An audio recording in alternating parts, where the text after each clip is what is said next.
be in these situations that I could use my voice and do the things I do. Yeah, I'm inspired by, life and all sorts of things. You can say something right now and would inspire me to write a song or something to happen.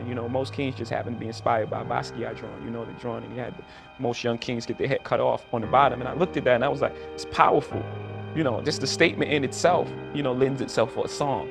The song starts inspired by Basquiat. My chariot's on fire. Everybody took shots, hit my body up, I'm tired. And then it's just, they build me up to break me down, to build me up again. They're like, Hov, we need you back so we can kill your ass again. It's like this thing, this love, hate thing that the world has with success, period. I walk in every room as myself. I don't walk in any room as anyone else. I'm not cowering, I'm not speaking soft, my voice doesn't change, it sounds exactly the same way. I'm walking as myself and proud, and I speak for us, and that gives me a joy. I'm honored to be in those rooms, and so yes. It's like, don't listen to anyone. Everybody's scared. Everyone tells you how things worked out, but it worked out for you that way. So don't listen to anyone because their experience is unique to who they are. Mm-hmm. You know what I mean? And then a lot of people will try to put their fears on you. You can't do that. No, you can't do it.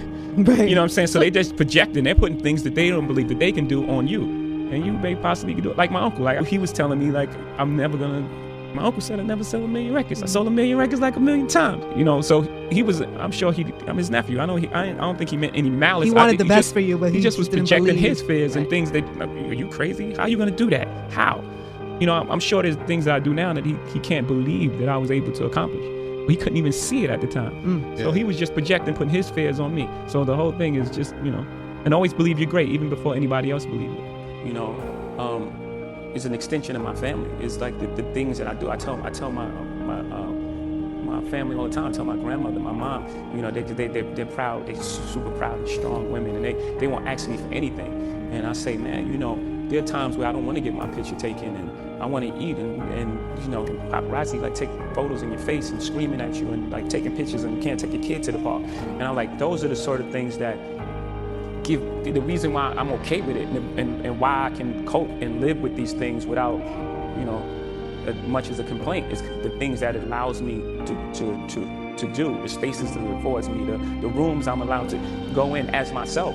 It deals for the most part with success. It deals with people who you started your life off with and what success does to them. People look at you strange saying you changed, like you worked that hard to stay the same, like you're doing all this for a reason.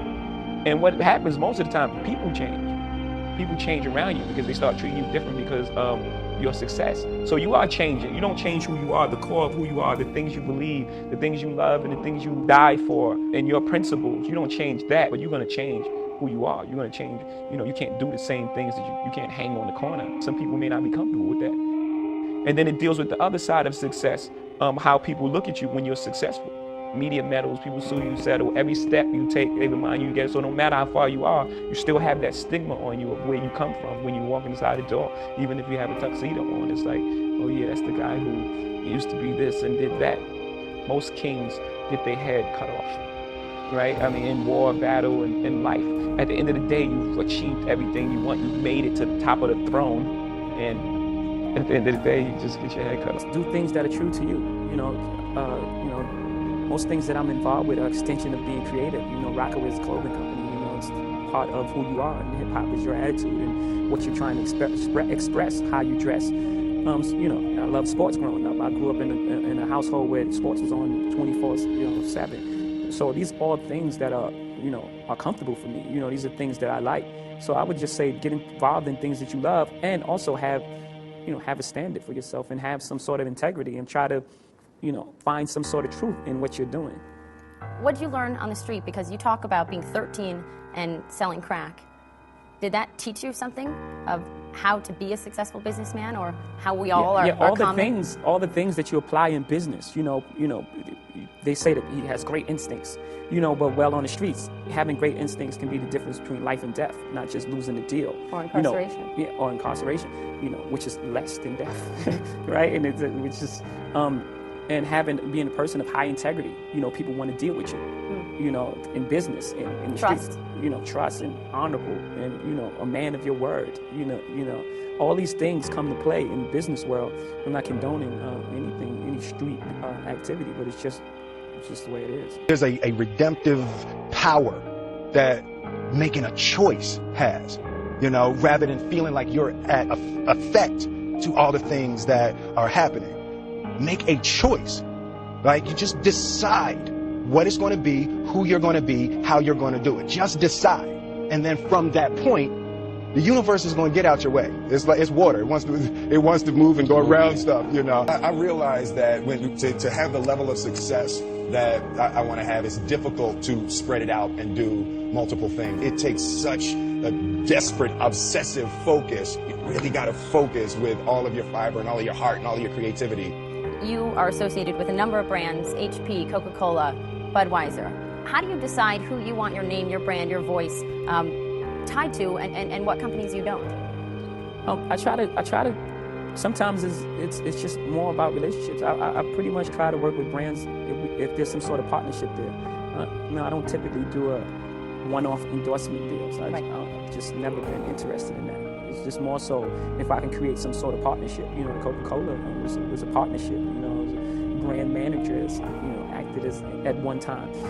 So I pretty much look for partners, you know, as opposed to one-off endorsement deals. Well, yeah, it seems like you insist on some creative control, that you're not willing to just give the Jay-Z brand out or let people buy it from you. Yeah, for me, it's my life. It's who I am as a person. So I can't just let someone have creative control of who I am. Sure, it's important.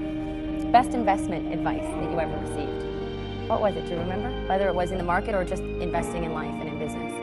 Yeah, I think just doing things that you believe in, you know, things that you understand. I think that's the best investment. I heard Warren Buffett say that just the other day, and I just innately felt that, you know, just invest in things that you understand. Speaking of Warren Buffett, you recently spent an afternoon with him in Omaha, Nebraska. You went to lunch, you sat down with him. Did it turn out that the two of you had more in common maybe than you thought?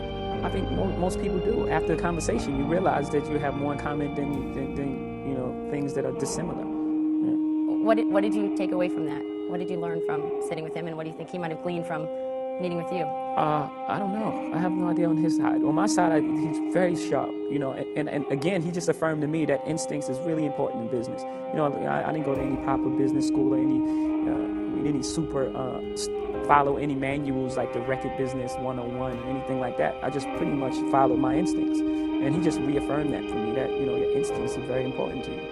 What about what you own? I read that your mother gave you a 3-ring binder, and you would write your lyrics in it as a child, and you'd hide it under your bed so that no one would steal it. Are your words still your most valuable possession? Yeah, because they caused all of this. You know, saved my life. You know, so saved your life? Absolutely. Why? Well, the things and activities that I was in, just as a broad statement, you know, everyone says that. If I wouldn't have made it here, I wouldn't be here. But no, really, you know, there was you know, one of my friends who was like a dear friend of mine. We would be together every single day. And if it wasn't for rap, if I wasn't taken away from, you know, the place I was, you know, he went to jail for 12 years. And we were together every single day. So I can't even imagine a circumstance where I wouldn't be